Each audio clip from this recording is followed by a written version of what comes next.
Comment est-ce que j'imagine demain? Mais comme avant, j'espère, voilà, plein de vie.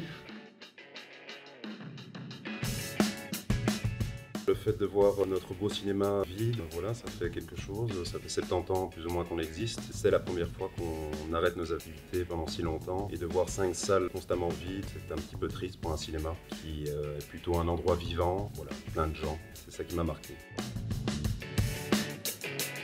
Personnellement, moi qui m'occupe spécifiquement donc, de tout le côté éducatif et scolaire, je trouve ça très triste que tous ces élèves qui venaient chez nous le matin ne puissent plus revenir et donc on ne puisse plus les éduquer au cinéma et à l'image. Je pense que c'est très important aujourd'hui.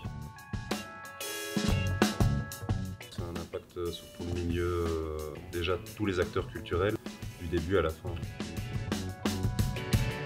On attend qu'une chose, c'est de pouvoir réouvrir pour accueillir notre public, nos spectateurs, soient assez fidèles, parce que ici c'est un cinéma d'auteur, on a une programmation assez spécifique, avec une clientèle qui nous suit depuis des années. Et donc évidemment, ce que je rêve, c'est que mes salles soient remplies et qu'on puisse faire toutes ces activités, que ce soit les festivals, nos projections, pouvoir enfin repartager ces moments d'émotion avec notre public. Et la fois passée, il y a un type qui était un client qui est venu demander si on était en train d'enlever tous les fauteuils et de fermer le cinéma. Je lui ai fait non, non, pas du tout.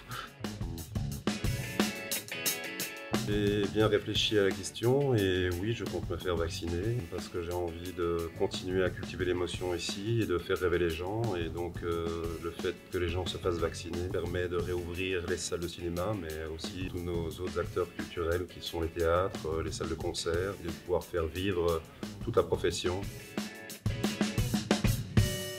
On est en train de rénover 2-3 salles, les tissus des fauteuils pour pouvoir mieux accueillir nos clients, se renouveler. Voilà, et on réfléchit évidemment au futur en se basant sur une autre approche du cinéma. Ce sera peut-être une approche effectivement des projections de films, mais un contact avec les gens, donc c'est-à-dire des débats, plus de discussions après les films. Je pense que c'est ça qui va faire la différence comme le cinéma.